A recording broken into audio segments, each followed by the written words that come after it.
রজমকৃত শয়তানের কবল থেকে আল্লাহ তাআলার কাছে আশ্রয় চাচ্ছি। সম্মানিত দর্শকবৃন্দ, আপনাদের সকলকে জানাই আসসালামু আলাইকুম ওয়া রাহমাতুল্লাহ।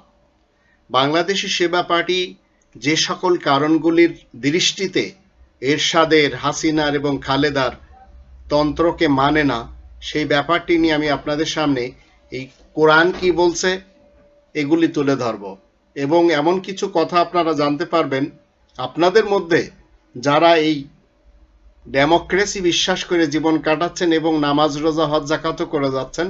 আপনারাও বুঝতে পারবেন যে এদের পিছনে গেলে আসলে আমাদের ইবাদতগুলি কতটুকু গ্রহণযোগ্য হবে এবং এই কালে এবং পরকালে আমাদের আল্লাহ তাআলার পক্ষ থেকে কোনো ধরপাকড় আছে কিনা। বাংলাদেশি সেবা পার্টি রবের শাসন ব্যবস্থা কায়েম করার লক্ষ্যে চরিত্রবান এবং আদর্শ মানুষ গড়ে যাচ্ছে। আমরা নিজেরা যারা রয়েছি আমরা সবাই ভ্রষ্টাচার মুক্ত এবং আমরা হচ্ছি দুর্নীতি মুক্ত। এজন্য এরা কি করে যাচ্ছে, চরিত্রহীন নেতা নেত্রী এবং কর্মীদের মতো মিথ্যা বক্তব্য দেয় না আর মিথ্যা ওয়াজ নসিহত করে না। দলে বেশি লোক ভিড়ানোর জন্য এরা কখনো অর্থ ব্যয় করবে না। এরা সত্যকে আঁকড়ে ধরে, এই কোরআনের মহাসত্যকে আঁকড়ে ধরে সবসময় এরা চলতে থাকবে। এই সত্যের সাথে কখনো কোনো বাতিলকে এরা সংমিশ্রণ করবে না। 2 নম্বর সূরা আল বাকারার 42 নম্বর আয়াতের দৃষ্টিতে যেখানে আল্লাহ বলেন ওয়ালা তালবিসুল হাক্কা বিল বাতিল ওয়া তাকতুমুল হাক্কা ওয়া আনতুম তাআলামুন, আর তোমরা সত্যের সাথে মিথ্যাকে সংমিশ্রণ করো না। কিন্তু আল্লাহ এর পরে আবার বলছেন যে তোমরাই তো জেনে শুনে সত্যের সাথে মিথ্যাকে সংমিশ্রণ করে যাচ্ছ। 9 নম্বর সূরা তাওবার 119 নম্বর আয়াতে আল্লাহ বলেন ইয়া আইয়ুহাল্লাযীনা আমানুত্তাকুল্লাহ ওয়া কুনু মা'আস সাদিকিন, তোমরা যারা ঈমানদার তোমরা আল্লাহ তাআলা তাকওয়া অর্জন করো এবং সত্যবাদীদের সাথে দাও। আর 33 নম্বর সূরা আল আহজাবের 70 নম্বর আয়াতে বলা হচ্ছে সব সময় সত্য কথা বলো, কুলু কাওলান সাদীদা। বাংলাদেশি সেবা পার্টি যেসব কারণে এরশাদ, হাসিনা ও খালেদা তন্ত্রকে মানে না, কারণ এরা ক্ষমতায় এসে ও ক্ষমতায় থাকার জন্য বড় বড় ব্যবসায়ী ও শিল্প প্রতিষ্ঠানকে এমনকি বড় বড় অপরাধ চক্রকে অবৈধ সুবিধা দেওয়ার অজুহাতে টাকা সংগ্রহ করতে থাকে। এ দল যখন ক্ষমতায় আসে এবং সরকার গঠন করে তখন ওই সকল ব্যবসায়ী প্রতিষ্ঠানগুলোকে অবৈধভাবে সুযোগ সুবিধা দেয়, কাজ দেয়, ব্যাংক লোন দেয়, আর্থিক সুবিধা দিয়ে থাকে এবং অপরাধী চক্রকে অপরাধ থেকে মুক্ত করার পরিবর্তে আরো অপরাধ করার জন্য সুযোগ করে দিতে থাকে। এটি আমরা 5 দশকের বাংলাদেশে দেখতে পাচ্ছি। আর এইভাবেই এই প্রোপাগান্ডার জন্য তারা কি করে, ছাত্রদের নিয়ে আবার দল গঠন করে। ছাত্রদেরকে অবৈধ সুবিধা দিতে হয়, তারা পড়াশোনা বাদ দিয়ে অবৈধ অর্থের জন্য কলেজে, ইউনিভার্সিটিতে এবং অন্যান্য প্রতিষ্ঠানে তারা কি করে, দল গঠন করে এবং তারা পার্টির পক্ষে কাজ করে, যার জন্য 5 দশকের বাংলাদেশে প্রত্যেকটি শিক্ষাঙ্গন সুশিক্ষা থেকে মাহরুম হয়ে গেছে। এটা জাতি দেখে নিচ্ছে। প্রতিটি শিক্ষা প্রতিষ্ঠানে মারামারি, কাটাকাটি, হত্যা, টর্চার সেল, আবার গাজার চাষ, ধর্ষণ, এগুলি সবই হচ্ছে। আর শিক্ষাগুরু যারা তাদেরকে অপমান করা হচ্ছে। আর প্রতিটি মেধাবী ছাত্রের হাতে কলমের বদলে তুলে দেওয়া হয়েছে আগ্নেয়াস্ত্র।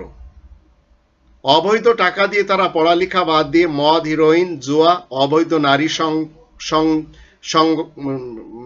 সংযোগ, নারী সঙ্গ ইত্যাদি পাচারে তারা সবসময় লিপ্ত থাকছে।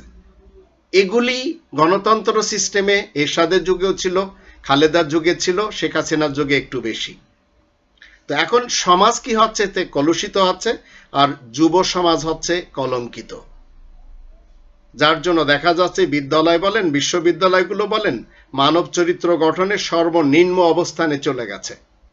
সেখানে ছাত্ররা ধর্ষণ করছে, হত্যা করছে এবং আরো যত পাপের কাজ আছে সেগুলি তারা করে যাচ্ছে। আর সমাজ ব্যবস্থাকে তারা বিধ্বস্ত করে দিয়েছে। আর তাদের আদালতের কাঠগড়া থেকে মুক্ত করে এনে রাজনীতিবিদ এবং গণ ও তাদের পোষ্য উকিলগণ যারা রয়েছে তারা তাদের পিছনে খেটে থাকে। রাজনৈতিক নেতাদের জীবন চরিত্র যদি আমরা একটু পর্যালোচনা করি তাহলে দেখা যায় যে বিদ্যালয় এবং যে বিশ্ববিদ্যালয় যারা একদিন নামকরা গুন্ডা ছিল তারাই গুন্ডামি করে ভোট ডাকাতি করে নির্বাচনে জয়লাভ করে। এটি হচ্ছে এরশাদের তন্ত্র বলেন, খালেদার তন্ত্র বলেন, হাসিনা তন্ত্র, সবাই জানে এবং দেখে যাচ্ছে। আজ দেশের চরিত্রবান মেধাবী ছাত্ররা রাজনীতিতে কোনো স্থান পায় না, আর অসাধু গুন্ডা প্রকৃতি ছাত্ররা রাজনৈতিক নেতা হয়। রাজনীতিবিদরা ছাত্রদের রাজনৈতিক কাজে ব্যবহার করে তাদের কাজ উদ্ধার করতে যেয়ে ছাত্রদের লেখাপড়ার বিশেষ ক্ষতি করেছে এবং তাদের গুন্ডা পান্ডা তৈরি করে চরিত্রকে কলুষিত করেছে। এবং এটা করতে হয় এই রব্বানি তন্ত্রের বিপরীত যখন আপনার বঞ্চিত তন্ত্র থাকে, যাকে বলা হয় আব্রাহাম লিঙ্কনের সিস্টেম অথবা অন্য কারো সিস্টেম। এখন কি হচ্ছে, শুধু এখানে শেষ নয়, সংখ্যাগরিষ্ঠ দল যখন শাসন ভার পায় তখন তাদের পার্টির বা তাদের সমর্থনকারী ছাত্রদের যোগ্যতা না থাকা সত্ত্বেও অবৈধভাবে চাকরি দিতে হয়। ডেমোক্রেসি, এই যে গণদেবতার যে সরকার, এই সরকারের অধীনে অফিসগুলোতে মেধাহীন অসাধু কর্মকর্তা কর্মচারীরা বেশি স্থান পায়। আজ 2020 সালে আপনাদের বুঝতে একটু কষ্ট হচ্ছে না। অসৎ চরিত্রহীন যত ঠকবাজ, ঘুষখোর এবং নিম্নমানের লোকের দ্বারা এই সেক্টরগুলি সবসময় কি করা হয়, এই সেক্টরগুলিতে তাদের বসানো হয় আর এই সেক্টরগুলি পরিচালনা করা হয়। এখন নিম্নমানের লোক যখন এরা প্রশাসনে আসে তখন এরা কি করে, সরকার যখন দুর্নীতি বাজায়, সরকার যার ইচ্ছা তাকে প্রমোশন দেয় আর যা কিছু বলে সেগুলি এদেরকে মেনে চলতে হয়। এটি আমরা এরশাদের যুগে, খালেদার যুগে দেখে আসছি এবং শেখ হাসিনার যুগে ভালো করে আমরা দেখে যাচ্ছি। এমনকি যারা অসাধু কর্মকর্তা কর্মচারীদের যত অবৈধভাবে অর্থ প্রদান করা দরকার হয় সেটা করে, আর অসাধু ব্যবসায়ীরা রাতারাতি ধনী হয়ে যায়, আর সাধারণ সৎ জনগণ নিজেরা সঠিক কাজ করার জন্য নিজেদের বৈধভাবে উপার্জিত টাকা অসৎ কর্মকর্তা কর্মচারীদের অবৈধভাবে ঘুষ হিসাবে দিতে হয়। না দিলে তাদের আবার বিভিন্নভাবে অপবাদে জড়ানো হয়। প্রতিটি সরকারি অফিসে এমনকি বিচারালয়গুলিতে ঘুষের ব্যবসা চরমভাবে চলা শুরু হয়ে যায় এবং সবাই তখন জেনে যায় যে দেশ অসাধুদের হাতে চলে গেছে। তখন মানুষ কি করে, এই অফিসারেরা কাজ না করে শ্রমিক সংগঠনের স্বার্থে টাকার বিনিময়ে তারা কি করে, এই বিচারক যারা থাকে এরা সবাই ঘুষ নিয়ে আইন বিক্রি করা শুরু করে। শ্রমিকরা কি করে, তারা শ্রম দেয় শুধু দেশের ভালো লোকদেরকে ধরে ধরে এনে তারা থানাতে ভরে অথবা আদালতে পৌঁছায়। আর পুলিশ বিভাগ যারা শান্তি বজায় রাখতে নিয়োজিত তারা ঘুষ নিয়ে অপরাধীকে সবসময় টিকিয়ে রাখে। এটি আমরা সবাই দেখে যাচ্ছি। দুর্নীতি দমন বিভাগ কি করে, যারা দুর্নীতি দমনের জন্য নিয়োজিত হয় তারা দুর্নীতি এমনভাবে করে যে তারাই হয় দুর্নীতিবাজদের গডফাদার গডমাদার। উন্নয়নমূলক কাজে যারা নিয়োজিত থাকে এমন সেক্টরগুলিতে তারা কি করে, তারা তাদের বড়দেরকে টাকা পয়সা দিয়ে নিজেদের পকেট ভারী করে। আর দেশের রাস্তাগুলি যদি আমরা একটু দেখি, ব্রিজগুলি দেখি, কালভার্টগুলি দেখি, এগুলি সব এইভাবে পড়ে আছে। 5 দশকের বাংলাদেশ, আইয়ুব খান যা কিছু করে গেছিল সেগুলির উপর দিয়ে আজকে গাড়ি চলাচল করছে। মূলত বাংলাদেশ হওয়ার পরে খুব কম কাজ হয়েছে যেগুলি একেবারে না হলে নয়। তো চরিত্রহীন কর্মকর্তা এবং কর্মচারীদের দাপটে কোনো অফিসে আর ভালো কাজ হয় না এবং অপরাধ করেও অপরাধীরা কখনো শাস্তি পায় না। এমনকি জনগণদের মধ্য থেকে যারা দুর্নীতি বা সরকারের সাপোর্ট করে তারাও কোনো অপরাধ করলে তাদের কোনো বিচার হয় না। বিচার বিভাগ এবং আদালত কলুষিত হয় দেশে কেউ ন্যায় বিচার পায় না, ন্যায্য অধিকার পায় না। গরিব দুঃখীরা কোনো বিচার তো পাওয়ার কথাই না। আর উন্নয়নমূলক কাজে অসাধু চরিত্রহীন কর্মকর্তা এবং কর্মচারীদের প্রভাবে ঘুষ ব্যবস্থা কায়েম হয় উন্নয়ন কাজ সঠিকভাবে কখনো হতে পারে না, আর হয়ও না। ফলে দেশের জনসাধারণ অস্থির এবং দিশেহারা হয়ে থাকে, যা আজ সম্মুখ আমরা দেখতে পাচ্ছি। জনসাধারণের উপর চাপানো হচ্ছে বিভিন্ন করের বোঝা। সামান্য একটি মোবাইলের ভিতরে আপনি টাকা যদি ঢুকান, সেখান থেকেও কেটে নেওয়া হচ্ছে। এই যে এখন নতুন আইন করেছে 2020 সালের এই করোনার যুগে। আর এগুলি সব গরিবদের উপরে, বড়লোকদের ব্যাপারে কোনো আইনই থাকে না।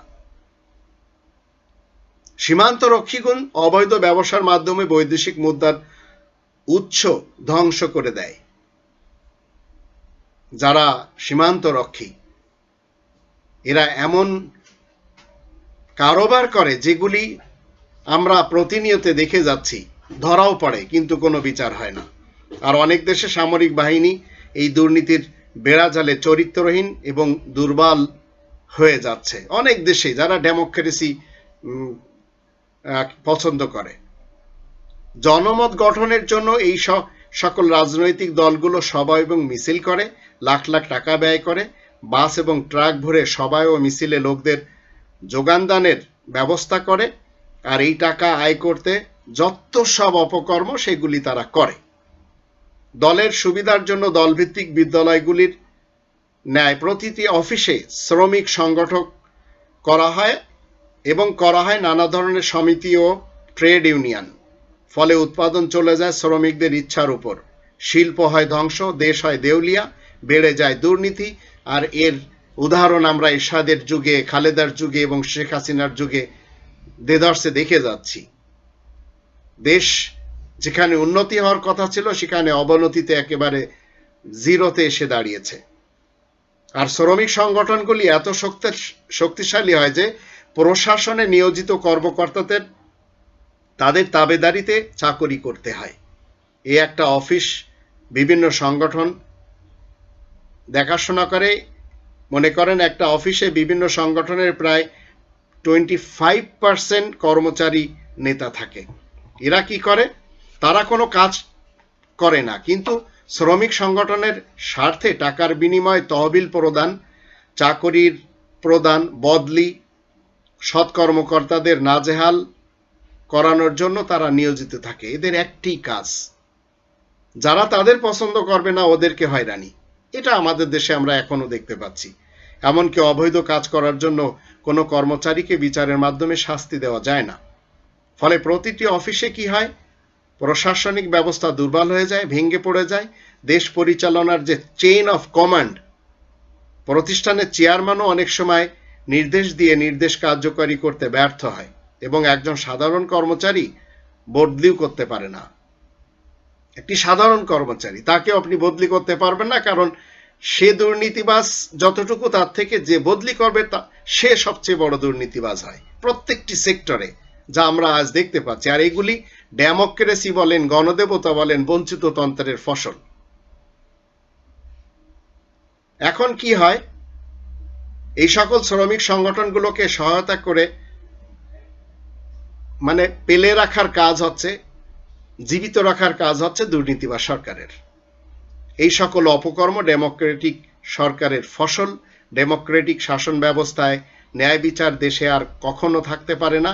যে কোনো দেশে ভালো মেধাবী ছাত্রদের চাকরি কখনো হয় না, সর্বস্থানে হয় এই গুন্ডা পান্ডারা। এরা কি করে? কখনো চাঁদা তোলে, কখনো এদের যা সব করতে হয় সব কিছু করে। তো ডেমোক্রেটিক সরকারের দলগুলি চরিত্রহীন হয়, অসাধু হয়। এটা আমরা পাপিয়া বা পাপনের ব্যাপারটা নিয়ে দেখেছি। এমনকি আমাদের দেশের কি বলে এমপি আজ কুয়েতের কাঠগড়ায়। আর অসাধু লোকদের আখড়া এমন হয়ে যায় যে দেশটা অসাধুদের দিয়ে ভরে যায়। তো ডেমোক্রেটিক সরকার চরিত্রহীন এবং অসাধু লোকের ও মেধাহীন কর্মকর্তা কর্মচারীদের সরকার বললে সত্য বলা হবে আর যুক্তিযুক্ত কথাই বলা হবে।